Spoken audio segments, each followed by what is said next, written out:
Buenos días, comenzamos entonces hoy, ahora sí, a entrar realmente dentro de los problemas filosóficos que nos van a acompañar en esta pequeña introducción a la filosofía.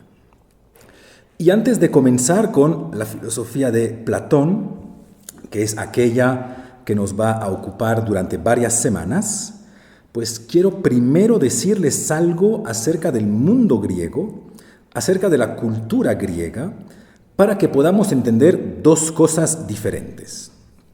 Primero, para que podamos entender en qué medida todos los campos del conocimiento, así como el campo de las acciones humanas, están siempre articulados a principios fundamentales. Es decir, quiero que podamos entender cómo a veces un solo concepto determina la totalidad de un sistema o determina incluso la totalidad de una civilización. Y segundo, quiero comenzar con decirles algunas palabras acerca de la cultura griega para que podamos entender cuál es el punto fundamental sobre el cual reposa justamente la totalidad de la cultura griega y lo que tal vez nos permite explicarlo en su casi totalidad. Y el punto clave para entender a la cultura griega en lo que a nosotros nos va a interesar en la introducción a la filosofía, pues es comprender cómo los griegos se representaban a la totalidad dentro de la cual vivían. Es decir, el punto más importante es entender cómo los griegos experimentaban el hecho de habitar un universo o el hecho de habitar un mundo. Y como siempre en las culturas más antiguas, pues gran parte de sus pensamientos se basan sobre la teología, es decir, para no utilizar exactamente la palabra teología, pero como mínimo se basaban en la relación que tenían con sus dioses. Lo que de hecho parece relativamente normal, ya que las religiones, pues tal como lo dice una de las etimologías posibles de la palabra religión, que es religare, que significa unir o unificar, unificar por un lado a los hombres con los dioses de manera vertical, unificar por otro lado a los hombres entre ellos de manera horizontal por una misma creencia en un Dios, pues podemos entender el papel importante de estas religiones porque bien sabemos que durante muchos siglos pues, la primera forma del vínculo social pues, fue precisamente el vínculo religioso. Razón por la cual debo decirles algunas palabras acerca del problema de los dioses griegos. Solemos utilizar como mínimo 3 palabras para significar la totalidad que estamos habitando. Podemos hablar o bien de cosmos, podemos hablar o bien de universo y podemos hablar también de mundo. Y obviamente en el lenguaje cotidiano casi no se diferencian esos conceptos y de hecho solemos utilizarlos de manera casi indiferenciada, lo que en el lenguaje común y para la vida cotidiana no representa ningún tipo de dificultad. Sin embargo, en el campo de la filosofía, pues ahí sí, cada palabra debe ser utilizada de manera muy precisa, cada palabra tiene un significado preciso y sobre todo, más que el hecho de tener un significado preciso, es importante escoger bien a las palabras porque cada una de ellas remite a una tradición precisa. Es decir, remite siempre a un pasado que sobredetermina a su significado. Por ejemplo, verán cómo solemos utilizar de manera casi indistintas las palabras ética y la palabra moral, etimológicamente significan casi la misma cosa. Ethos significa comportamiento humano, morales significa costumbres humanas, pero sin embargo ética y moral se diferencian porque la ética viene del mundo griego, cuando la moral viene del mundo bíblico. Así que no son dos palabras absolutamente equivalentes, porque tienen toda una carga histórica, toda una carga semántica y una carga social que hace que vienen de dos culturas radicalmente diferentes. Pues lo mismo sucede para las palabras cosmos, universo y mundo. Notarán, por ejemplo, que para las culturas andinas pues, se habla de cosmovisiones y que no se habla de visiones del mundo y tampoco de visiones del universo, tal como si quisiéramos precisar que estas culturas andinas también se pensaban a ellas mismas como viviendo dentro de un cosmos y no viviendo dentro de un universo ni dentro de un mundo.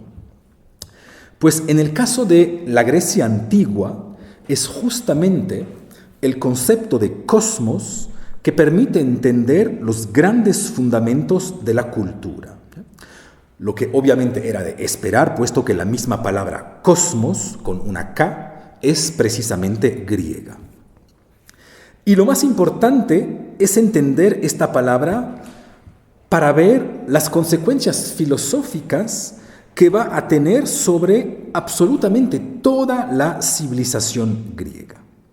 Y cosmos significa dos cosas diferentes, pero obviamente relacionadas. Por un lado, cosmos significa la totalidad de las cosas que son, de las cosas que existen, lo que podríamos llamar hoy, tal vez, el mundo. Pero cosmos significa también de manera originaria una segunda cosa. Significa simplemente orden. Orden en el sentido más simple y más común de las cosas ordenadas. De la misma manera que podríamos decirle a alguien, a un niño, que vaya a ordenar su cuarto, o que podríamos decirle a alguien que vemos que hay mucho desorden en la casa. Y ven entonces el punto clave a partir del cual debemos pensar a la cultura griega, el punto que va a determinar absolutamente todo.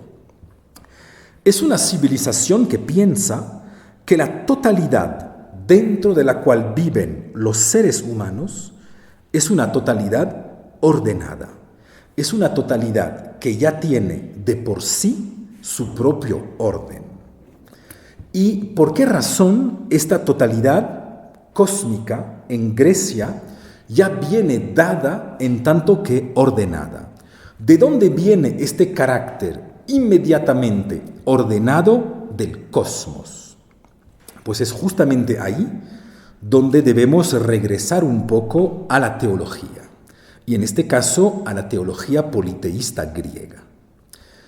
A diferencia de la civilización bíblica, de la cual hablaremos en los próximos capítulos, pues la teología politeísta griega no conoce el concepto de creación. Y este concepto es clave, ya que quien cree en la creación, pues piensa necesariamente que, de cierta manera, Dios es exterior al mundo. Piensa necesariamente que Dios es externo a lo que fue creado. Y de hecho podemos entender eso de manera muy simple y no teológica. Cuando un creador crea algo, sea en el campo de la teología, del arte o de la ciencia, pues el creador es necesariamente externo a la creación. Picasso no es la misma cosa que las obras de Picasso.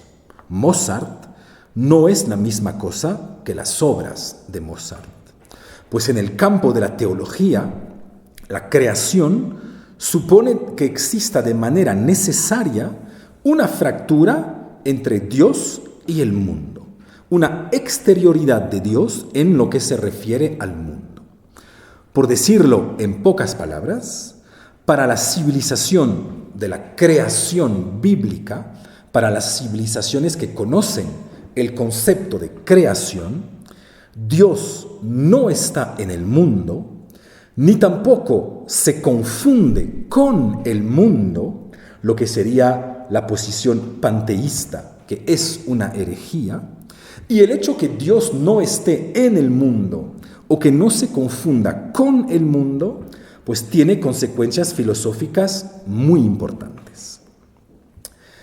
Dado que la civilización griega no conoce al concepto de creación, y de hecho, para entender el surgimiento del cosmos en la civilización griega, les remito a la Teogonía de Hesíodo, en la cual aparece claramente la cosmogonía griega, y en la cual podrán ver que los dioses no son exteriores al cosmos.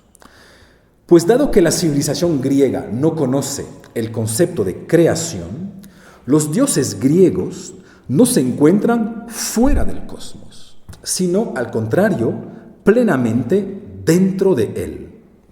De hecho, ¿se acuerdan que Poseidón, por ejemplo, vive en el mar? También se acordarán que los dioses son tan interiores al cosmos que hasta pueden tener interacciones directas con los seres humanos y relaciones tan íntimas e importantes que los llamados héroes son de hecho el fruto de relaciones sexuales entre dioses y seres humanos. También se acordarán de todas las intervenciones directas de los dioses en las historias humanas en la mitología griega. Por lo que si ven que por diferentes caminos, bien podemos ver que uno de los puntos importantes de esta cosmogonía griega o de esta teología griega es que los dioses no son exteriores al cosmos. Y ahora bien, ¿qué consecuencia tiene pues la interioridad de los dioses griegos en el cosmos? ¿Por qué es un tema tan importante del cual les hablo hoy? Pues simplemente porque si los dioses viven en el cosmos, significa que de cierta manera el cosmos es la casa de los dioses. Y obviamente los dioses mantienen a su casa en orden.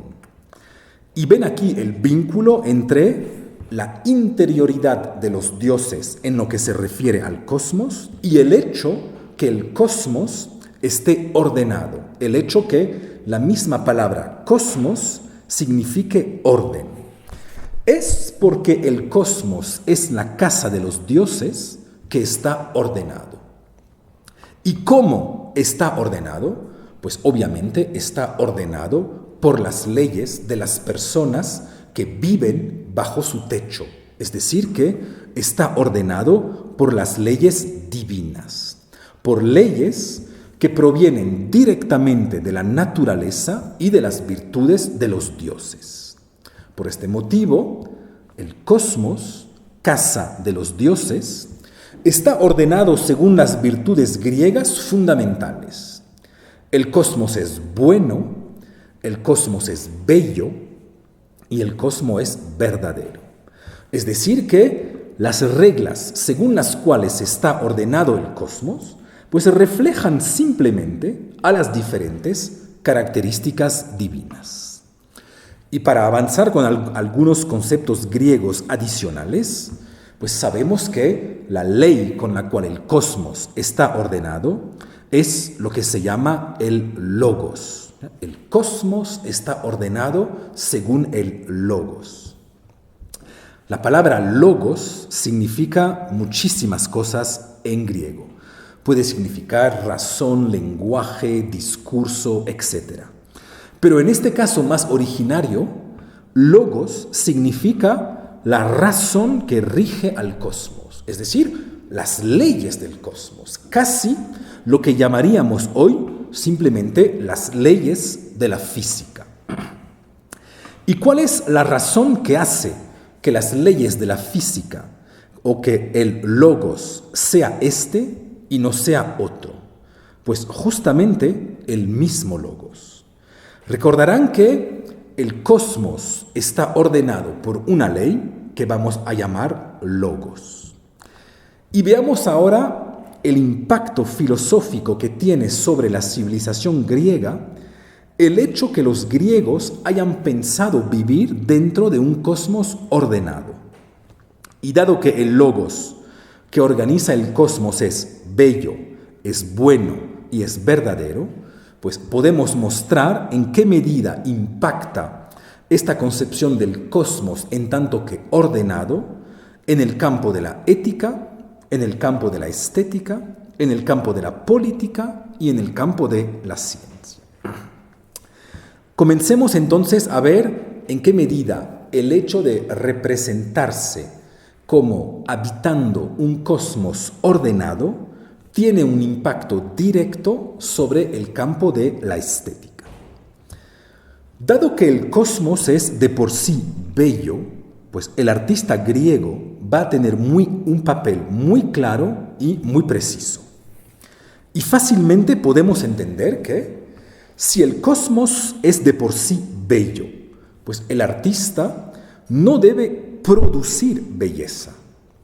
Lo único que va a tener que hacer el artista, pues es simplemente copiar a la belleza del cosmos, es decir, intentar reproducir dentro de sus obras la belleza que ya encontramos de manera directa y de manera visible en el cosmos. Es decir, que el artista griego, puesto que se enfrenta con un cosmos que es de por sí bello, solo va a necesitar reproducir o copiar al orden bello del cosmos.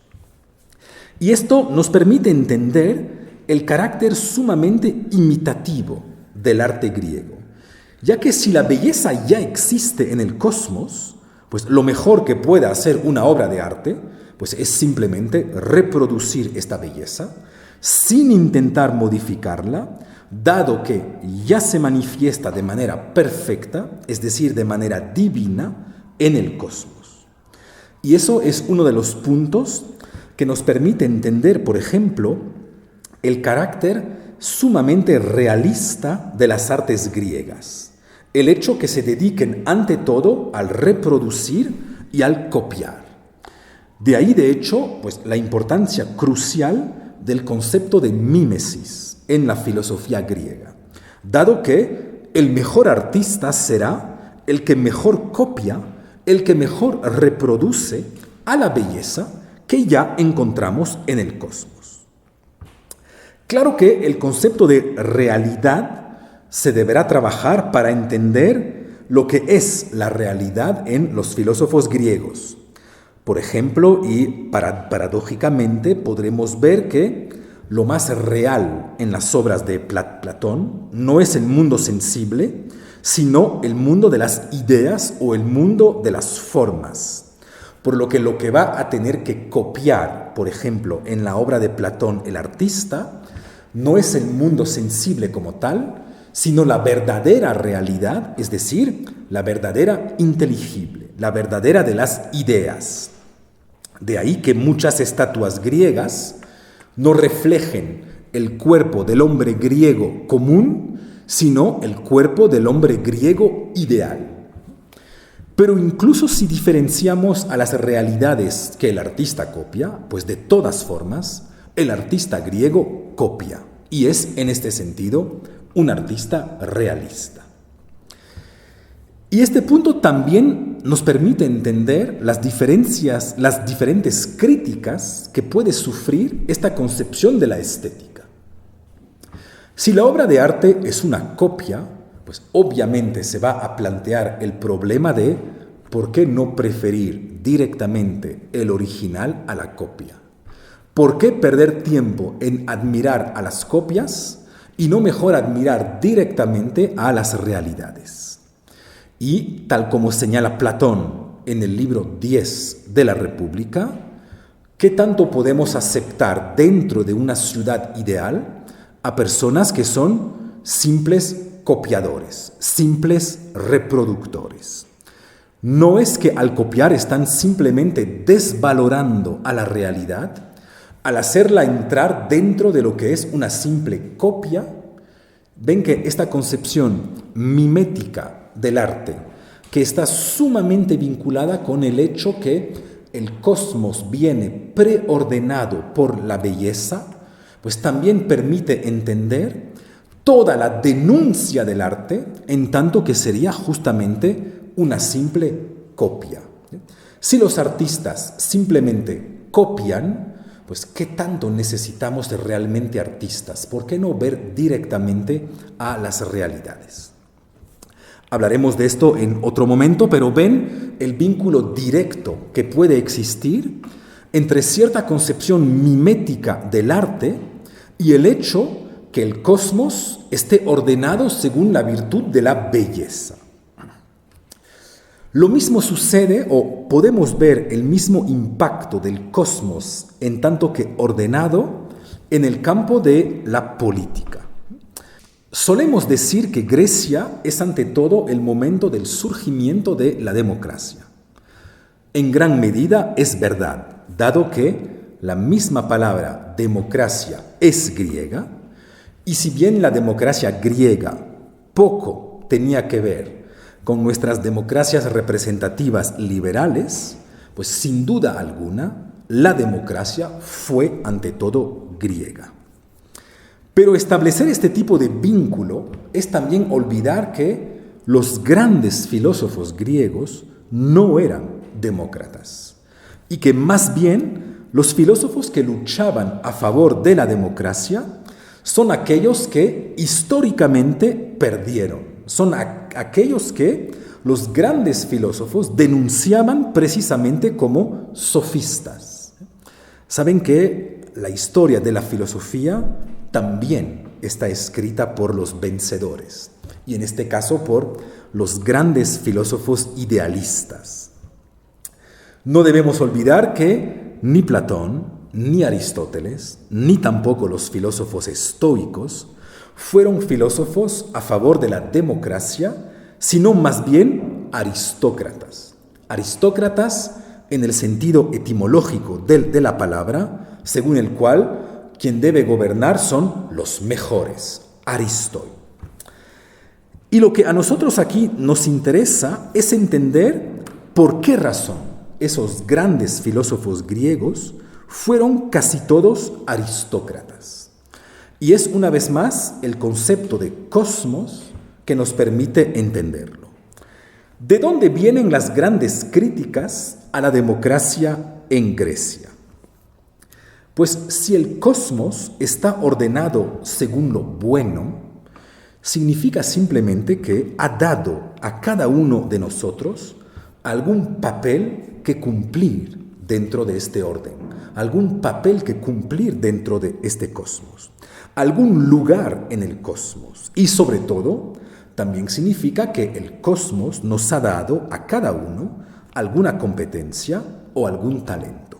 Algunos saben de medicina, otros de pesca, otros de música y otros finalmente de política.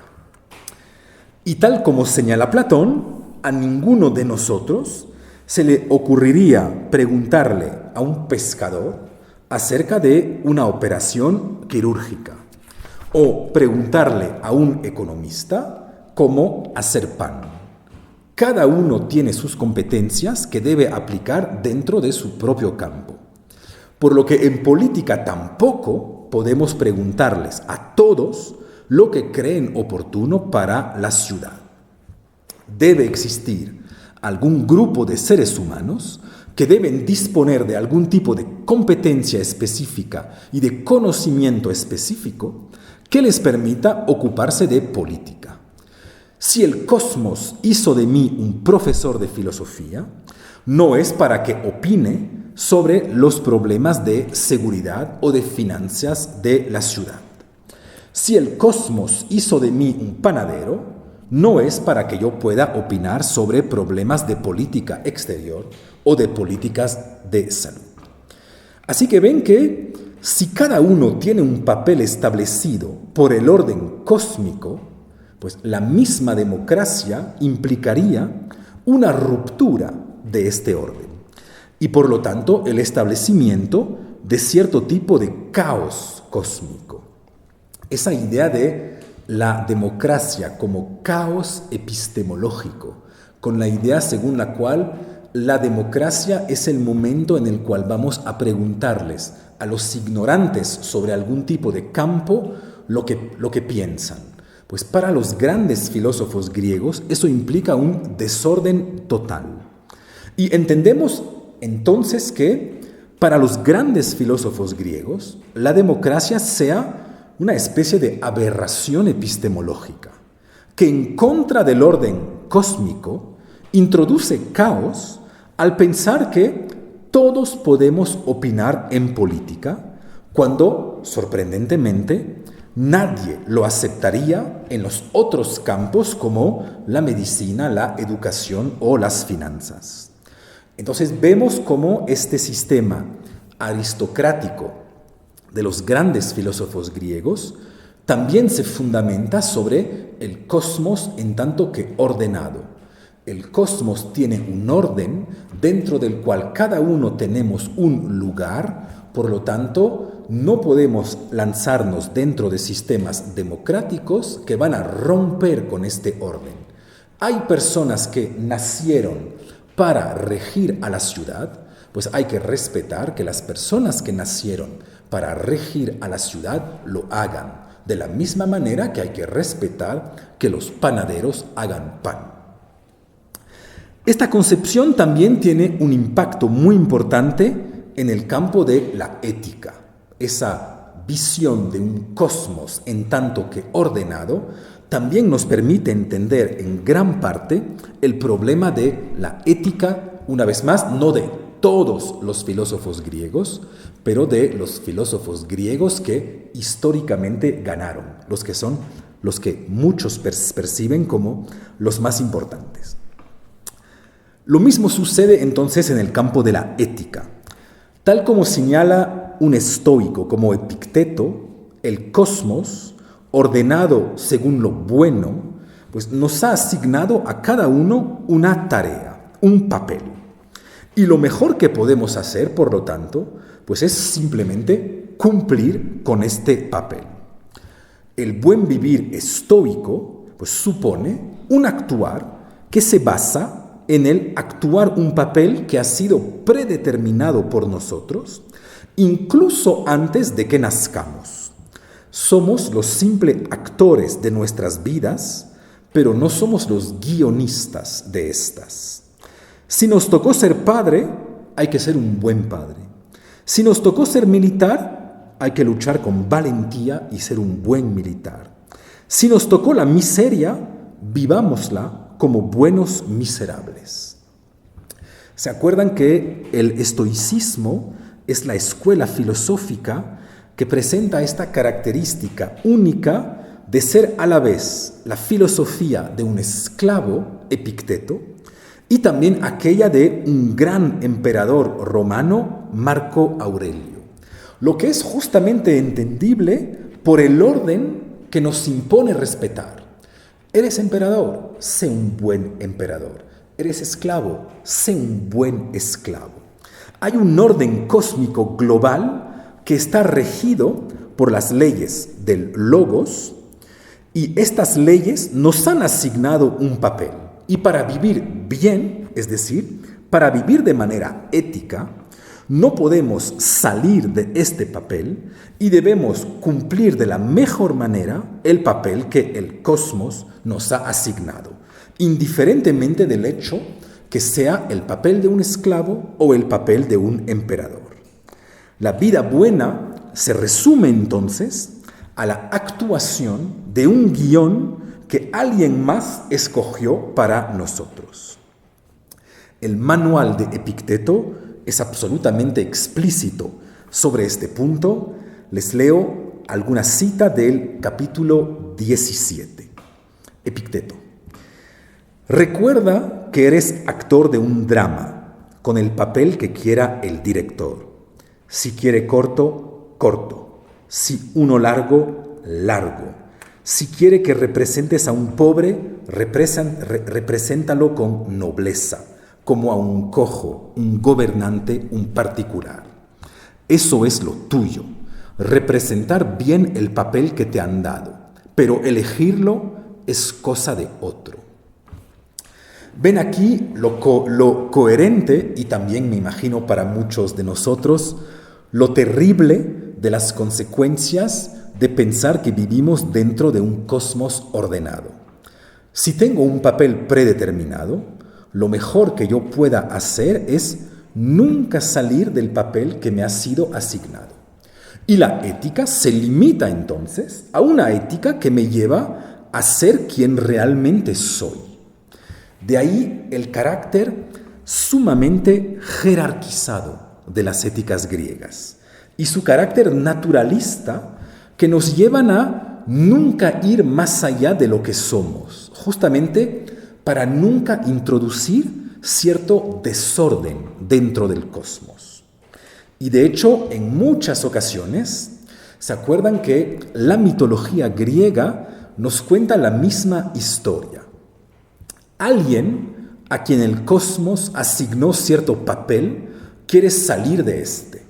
Por así decirlo, quiere ser más que lo que es. ¿Se acuerdan, por ejemplo, de Ícaro, que de repente quiere volar? Pues alguien a quien el cosmos asignó un papel quiere ser más. Y este gesto es lo que los griegos llaman el hubris, la desmesura. Y cada vez que alguien quiere ser más que lo que es, en última instancia, el orden divino o el orden cósmico lo viene a castigar para recordarle cuál es su verdadero lugar en el mundo, para recordarle que debería quedarse en su lugar. Y es por eso, se acuerdan, por ejemplo, que Ícaro, que intenta volar y acercarse al sol con alas de cera, pues a medida que se va acercando al sol, las alas se derriten y Ícaro cae sobre la tierra. Con este gesto importante de piensas que puedes volar, no, caes, quédate en tu lugar. Y la lógica de este castigo es perfectamente entendible. Y si ven que no se trata de un castigo moral, no se trata de un problema de bien o de mal, sino se trata de un verdadero castigo cósmico. El cosmos no hizo que los hombres puedan volar, por lo que quien va a intentar volar y por lo tanto salir de su naturaleza y romper el orden cósmico será castigado. Hago un pequeño paréntesis para señalarles aquí que esta lógica griega se ha difundido en toda la cultura occidental. Y de hecho verán que es en gran parte la lógica de la sabiduría más popular, según la cual un ser humano nunca está mejor que en su tierra, que en su pueblo, con los suyos, con sus amigos de infancia. Me imagino que todos conocen esto, o bien en diferentes canciones, o bien en diferentes películas. Pues aquí estamos en la lógica según la cual, si el cosmos me hizo nacer aquí, rodeado de esta gente, no es para que yo vaya a recorrer al mundo, es para que me quede con ellos. Y de la misma manera, esta lógica, para mí, sumamente patológica, sumamente peligrosa y sumamente dañina, es la misma que vamos a encontrar hoy en día en las películas de Disney. Si ven que encontramos, por ejemplo, esta idea según la cual, si eres una pequeña sirena que sueña con ser una mujer humana, es decir, que sueña con ser algo diferente que lo que eres, pues verás rápidamente que nunca estarás mejor que en el agua. Y al final tendrás que regresar al agua siendo una sirena, porque cuando quisiste salir de lo que realmente eras, el orden cósmico te volvió a poner en tu lugar. Lo mismo sucede si eres un ogro verde, no intentes ser un príncipe, porque lo tuyo es ser ogro y casarte con una mujer ogro, y verás que ahí yace realmente tu felicidad.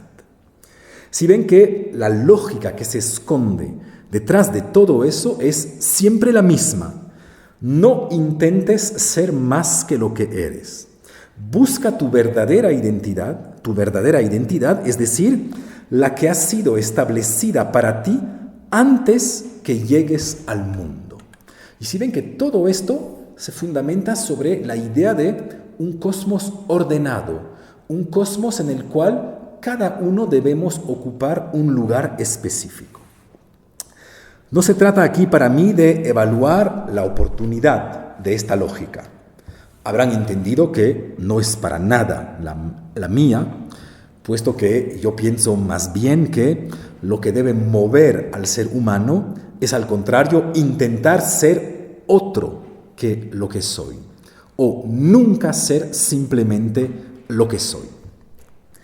Pero pueden simplemente entender la coherencia de esta idea con la idea según la cual hay un orden originario del cosmos que no se debe modificar porque este orden a priori bueno. Si hay un orden bueno, la ética no puede consistir en modificarlo, en transformarlo, sino simplemente en encontrar cuál es el lugar que yo debo ocupar dentro de este orden y respetarlo.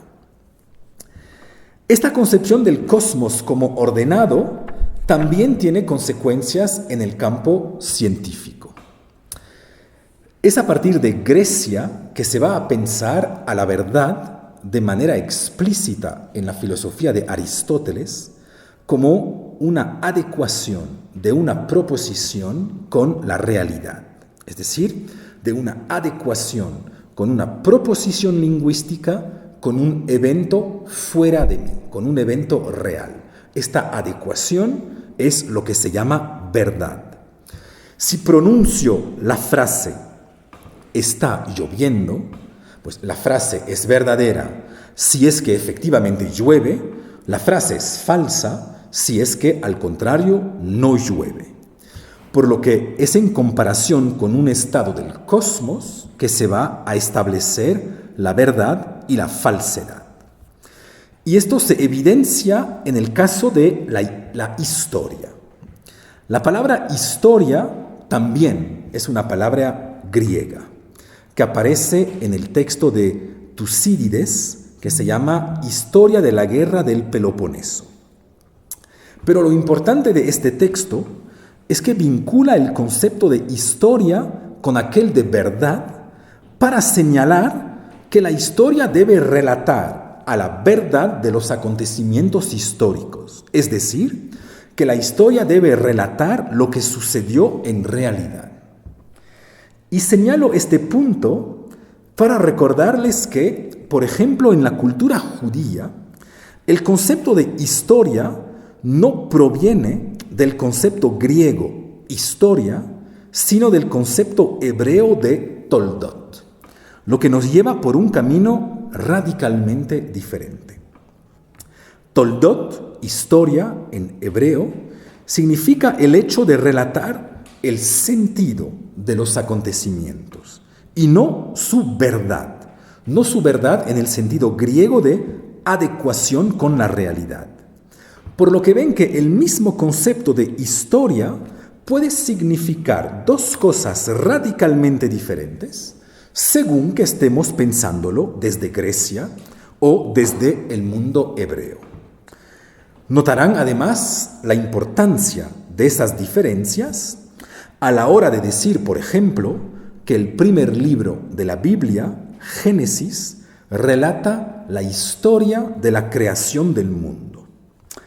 Bien, es cierto que es la historia de la creación del mundo, pero es la historia del mundo en el sentido griego de la palabra historia, en tanto que verdad de los acontecimientos, o es la historia del mundo en el sentido hebreo de la palabra historia, que nos contaría el sentido de la creación del mundo y ya no la verdad de la creación del mundo. El libro Génesis nos dice la verdad de la creación o nos dice, al contrario, el sentido de esta creación. Pues ven que el hecho que en Grecia el cosmos sea verdadero pues va necesariamente a vincular el conocimiento, así como la ciencia, con el problema de la adecuación con la realidad, con el problema de la adecuación con lo que sucede en el cosmos. Y miren a qué punto esta concepción del conocimiento, de la ciencia y de la verdad está vinculada con el problema de los dioses. Solo para que vean que no soy yo quien introduce de manera arbitraria a los dioses en esos debates. En gran parte, la ciencia griega está vinculada con el concepto de teoría. Hacer ciencia es, en gran parte, establecer teorías que puedan ser comprobadas con el fin que reflejen lo que realmente sucede en el cosmos, es decir, la verdad del cosmos. Pues la palabra teoría viene de la expresión tateia orao, que significa veo, orao, lo divino, toteion. Por lo que hacer teorías es necesariamente estar en relación con los dioses. Es en última instancia entender el orden establecido por los dioses en el cosmos. Por lo que la actividad científica, en tanto que está vinculada con la verdad, con lo que realmente sucede en el cosmos, y en tanto que produce teorías, también está vinculada con la importancia de la interioridad de los dioses en lo que se refiere al cosmos. Para cerrar la sesión de hoy, hay unas últimas consecuencias que quiero comentarles acerca de esta concepción según la cual vivimos en Grecia dentro de un cosmos, es decir, dentro de una totalidad ordenada.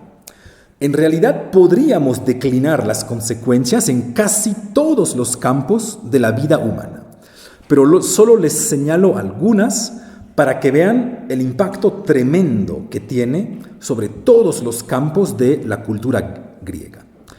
Tomemos el ejemplo del trabajo. En la cultura griega, el trabajo no es un valor, en ese sentido que los verdaderos ciudadanos griegos no trabajan. Trabajan en gran parte las personas subalternas, las mujeres, los esclavos, los extranjeros y las clases sociales bajas. Pero ¿por qué los hombres griegos de las clases altas no trabajan? ¿Y cuál es el valor hacia el cual ellos apuntan si no es el trabajo? Pues es una vez más el cosmos que nos permite entender este punto. Si el cosmos está ordenado a la luz de las leyes divinas, el modificarlo solo puede ser nefasto. Si hay un orden divino, no se debe modificar. Por lo tanto, vamos a dejar el trabajo, que se puede asemejar a una modificación del orden del cosmos, a las clases subalternas, a las clases inferiores. Al contrario, las clases superiores van a tener como valor supremo a la contemplación, que es un concepto esencial de toda la filosofía griega. ¿Se acuerdan que en la República de Platón, el filósofo que sale de la caverna de repente contempla a la realidad gracias al sol que la ilumina? Y aquí no vayan a creer que es por razones de pereza que los ciudadanos griegos no se dedican al trabajo. Ese no es el tema, es una razón mucho más importante, es una razón cósmica. Dado que el orden cósmico es divino, pues la actividad más alta a la cual pueda dedicarse alguien es la contemplación de este orden para poder apreciar y experimentar pues, su carácter divino, su perfección y en ningún caso su modificación. Si el orden es perfecto, si el orden es bueno, no hay que trabajar, porque trabajar implica necesariamente modificar el orden perfecto. Eso también nos permite pensar el problema de la articulación de lo físico con la ética, que de hecho sigue siendo un tema muy importante en nuestras sociedades. Si el cosmos es bueno, significa que lo que sucede en el cosmos también conlleva de por sí toda una ética. Por ejemplo, si un terremoto sucede en alguna ciudad en vez de otra, pues es necesariamente porque este terremoto, en tanto que surge de las leyes divinas, se da en esta ciudad y no en otra por alguna razón. Por alguna razón que tiene, por un lado, algo que ver con la física, pero por alguna razón que también tiene algo que ver con el castigo divino y por lo tanto con alguna consideración ética. Si el cosmos divino lanza un terremoto sobre tal ciudad y no otra, pues es porque refleja cierta bondad, es porque refleja cierto carácter ético. Y el hecho que las catástrofes naturales no sean axiológicamente o éticamente neutras, también proviene, tal como bien entendemos, del hecho que el cosmos esté ordenado por los dioses. Si son los dioses que permiten que haya terremotos, que haya tsunamis, pues esas catástrofes naturales también nos dicen necesariamente algo de la moralidad o de la ética de las personas sobre las cuales recaen. Y entendemos que con esta lógica, toda manifestación natural, catástrofe, accidente, enfermedad, discapacidad, pues es también a la vez un signo de los dioses, un mensaje que mandan los dioses. Por decirlo en pocas palabras, las manifestaciones naturales, si es que la naturaleza está regida por las leyes que reflejan las virtudes divinas, pues las manifestaciones naturales también deben evidenciar cierto carácter ético. Hemos intentado entonces ver en qué medida la cultura griega conlleva de por sí toda una concepción del cosmos que se difunde en todos los campos de esta. Y ya pueden sospechar que cuando de repente el mundo bíblico se va a imponer a Roma con su idea de creación, con su idea de un Dios que es exterior al mundo y que por lo tanto el mundo ya no está de por sí organizado según las virtudes divinas, pues será de repente toda una civilización que va a tener que modificarse desde sus mismos conceptos fundamentales. De momento, lo que a nosotros nos toca después de esta presentación general de la civilización griega, pues es simplemente precisar dentro del momento griego de la filosofía lo que podemos llamar filosofía. Es decir, que vamos a tener ahora sí que precisar bien tanto lo que se llama philein como lo que se llama sophos. Y es con la filosofía de Platón que lo vamos a hacer, dado su papel central y determinante para toda la historia de la filosofía.